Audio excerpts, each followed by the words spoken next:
Bien, merci Alexandre. Je veux remercier à tout le monde qui est là, qu'on puisse partager ensemble ce moment et partager notre expérience avec vous et qu'à la fin, on sorte tous avec quelque chose qu'on a appris après ce week-end ensemble. Remercier tous les membres du bureau, Pierre-Olivier, Mounir, Alexandre et notre président Alexandre. Et donc, avant de commencer avec mon expérience sur les nouvelles techniques ou les moyens, on va dire techniques pour voir lors de nos chirurgies, je voulais poser la question, est-ce qu'il y a quelqu'un dans la salle qui n'a pas de portable, qui n'utilise pas de smartphone? On est tous avec de la technologie et on utilise nos téléphones aussi bien pour parler, mais pour d'autres raisons. Donc la 3D, c'est voilà, les microscopes qui nous permettent de voir actuellement en bloc opératoire avec des diverses techniques sans regarder dans les oculaires et avoir une image qui est présentée sur un grand écran, une image stéréoscopique avec des verres polarisés. Et donc je vais vous montrer ce qui est intéressant parce qu'effectivement quand vous êtes au bloc opératoire, quand vous regardez dans le microscope ou dans ces images 3D, à la fin c'est la même chose. C'est juste qu'au niveau ergonomique, et je vais vous montrer ici la salle, on est beaucoup plus naturel, on va dire. On n'est pas tête en bas, on n'a pas mal au dos, surtout au niveau des cervicales.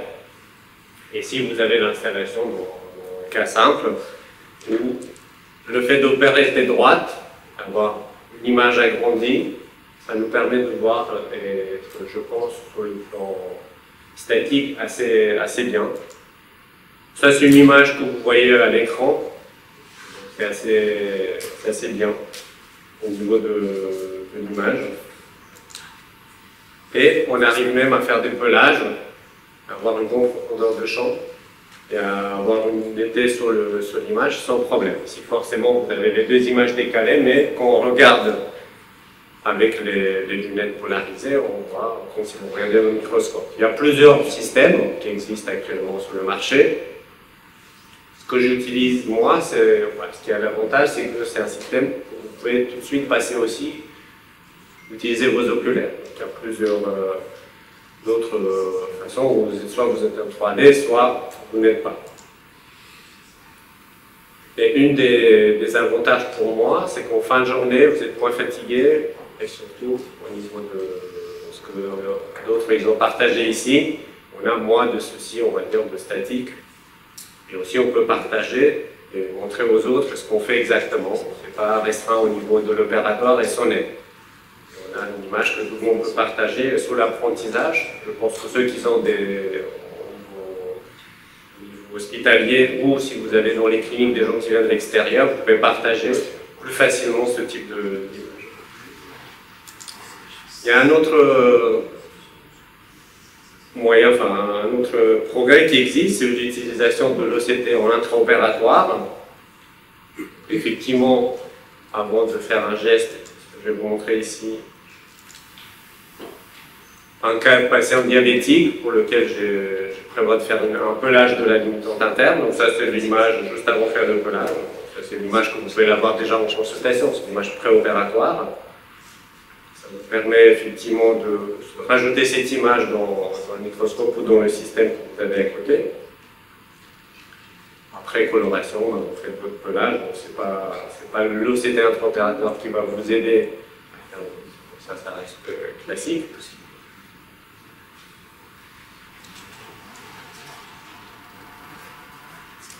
Mais l'OCT intraopératoire, ça vous permet de vérifier juste après avoir fait vos gestes, si effectivement, vous avez par exemple, vous avez un doute sur un trou, si vous mettez un tamponnement ou pas, ici on vérifie, bon, vous êtes sûr que vous avez retiré la limitante après la coloration. Donc c'est un moyen supplémentaire pour vous aider, c'est comme l'OCT qui apparaît en consultation, donc l'avoir en bloc opératoire, ou si par exemple vous n'avez pas les bonnes images des correspondants, etc., que vous ne les avez pas dans votre logiciel, ça pourra vous aider aussi pour votre stratégie. La troisième partie que je vais vous parler, c'est les lentilles non contact. Il il y a deux que je connais moins qui sont sur le marché. Donc, soit vous avez le Zeiss, le Resight, soit le Biome chez Oculus. Ça vous permet de travailler sans que votre aide opératoire ou vous-même vous donnez le verre. Donc ça vous permet de libérer une main. Soit pour inventer ça pour travailler. Donc ici je vais vous montrer rapidement une petite vidéo. Donc il faut toujours lubrifier et protéger votre cornet avec du gel. Et ici vous avez le verre tranchant chez Zeiss, qui vous permet d'avoir une vision assez large, assez importante de votre périphérie, et en même temps vous pouvez basculer. Et en travaillant comme ça, vous arrivez à voir même la périphérie. J'ai mis une petite vidéo pour vous montrer qu'on arrive à se débrouiller. Et après, vous pouvez effectivement utiliser, si vous voulez, l'indomptateur avec la lumière pour travailler. Et ça vous libère effectivement, vous êtes moins dépendant d'un aide opératoire. Tout en sachant que ces techniques, c'est des techniques qui apportent des nouvelles, on peut tous se débrouiller et trouver, nous, par exemple, notre chemin en utilisant une carte, en regardant les instructions. Mais actuellement, on utilise beaucoup aussi nos portables pour se déplacer.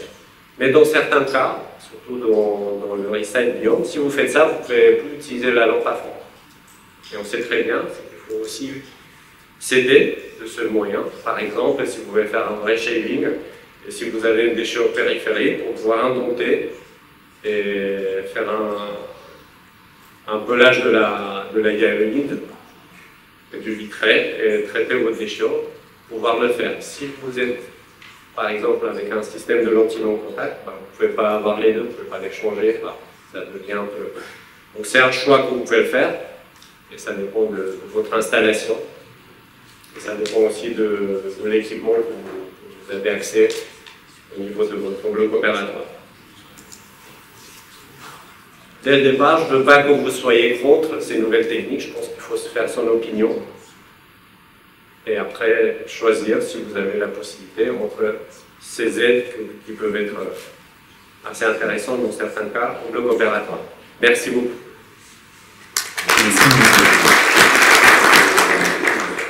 Merci pour ta présentation, elle est très large. Est-ce qu'il y a des questions dans la salle pour commencer? Alexandre? Tu peux donner le micro? Okay.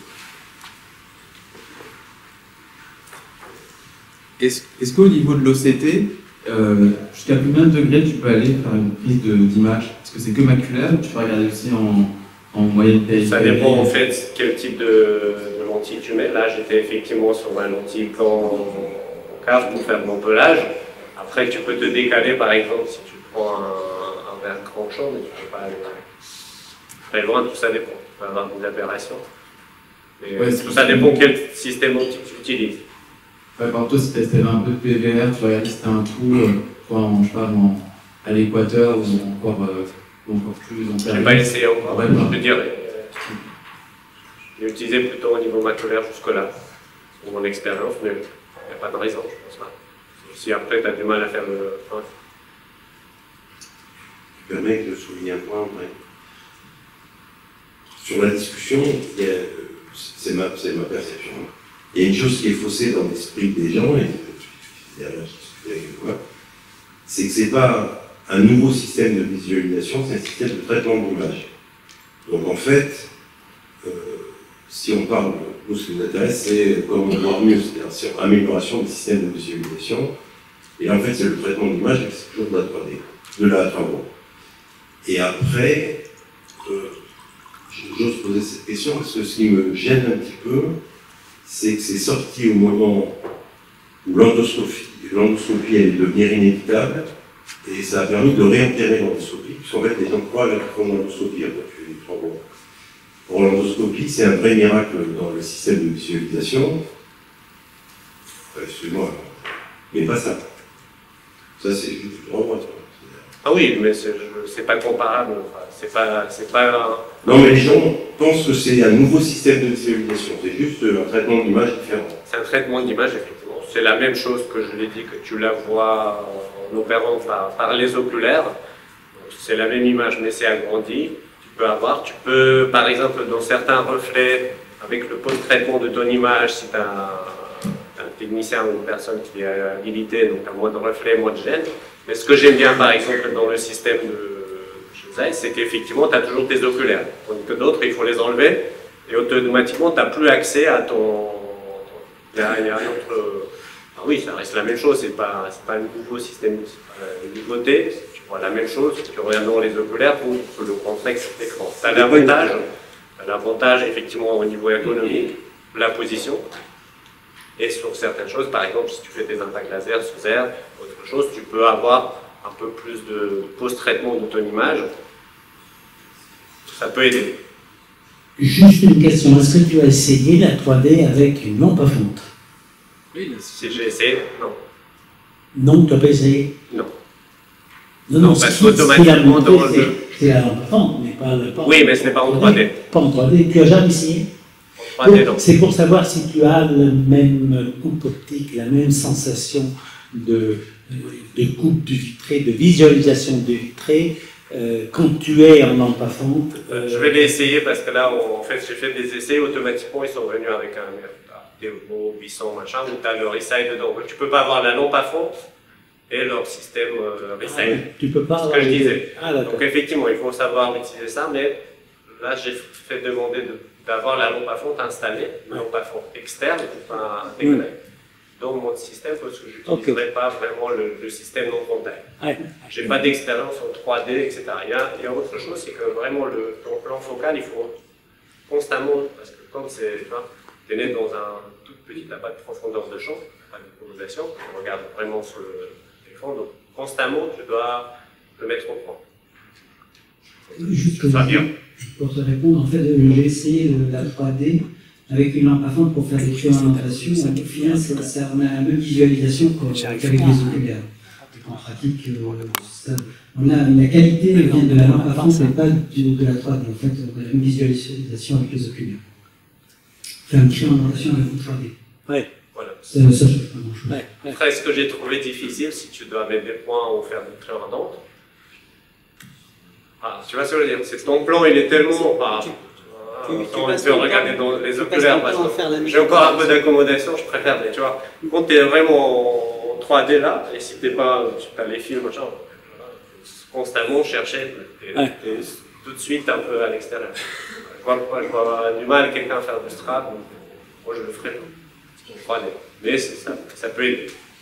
Oui, j'ai juste une question, parce que nous, chez nous, on a le Lumira 700 de Zeiss, et on peut avoir la lampe à fonte intégrée le Lumira. Tout à fait. Et le Reside de côté. Alors, je vais faire des chirurgies. Je crois que tu disais que tu ne pouvais pas utiliser la lampe à fonte quand tu mettais le système Reside. Oui, bien. Lampe à fonte externe. Bon, c'est pas grave, après on peut s'arrêter à la lampe à fonte interne. Tout à fait. Si tu as le microscope avec la lampe à fonte, on va dire interne, si tu as le nouveau micro, mais imaginons quelqu'un qui a un micro avec une lampe à fonte externe, demain il veut passer sur un système en contact, il faut forcément démonter, ce qui est mon cas. Je peux pas, je dis demain je passe, j'utilise mon système non contact pour avoir plus de facilité moi-même, un monter, etc. Mais non, je dois retirer ma lampe à fonte externe, ce que j'ai pas demandé à la clinique, vous m'achetez une nouvelle lampe à fonte intégrée pour essayer tout ce que je veux quand je veux. Voilà. Mais effectivement, si tu as le nouveau avec la lampe à fonte intégrée, je n'ai pas l'expérience, je ne sais pas si tu as la même amplitude, si tu te débrouilles bien avec. Je connais pas. C'est quoi Loïc pour la lampe à fonte interne pour tes DR externes? Maintenant que j'ai Lumira 700, j'utilise quasiment plus la lampe à fonte externe. Tu expliquais que le pelage, tu étais content que c'était le pelage, mais les colorants finalement, je te donne une bonne indication sur le. Oui, non, mais de toute façon, c'est les colorants qui. Non, ce que je dis, c'est qu'on sait très bien qu'on a pelé, on est bien en faisant effectivement notre coloration. Non, c'est pas l'OCT qui va me dire si je fais un bon pelage ou pas. Si je suis content de pouvoir vérifier, effectivement, s'il y a. Voilà. Et économiquement, tu penses que la clinique va pouvoir financer aussi intégrer la 3D? C'est quand même à chaque fois des gros budgets pour les intègres. C'est ça qui me paraît encore un peu compliqué de l'utilisation dans les blocs. Après, ça dépend comment tu veux. Dans notre cas, on va le faire, on l'a fait déjà, c'est en train d'être installé. Après, tout ça dépend de gros coûter et quels sont les arguments pour eux qui investissent dans ça. C'est avec moi. Je vais dire, c'est comme le portable, tu peux utiliser la carte, tu peux utiliser ton peu importe. Est-ce qu'ils accepteront d'investir dans quelque chose où tu peux le faire déjà? C'est un système. Ça apporte rien de nouveau, disait Jean-Paul. Pas un nouveau moyen de voir, mais Ça marche. en plus. Merci beaucoup, Valérie.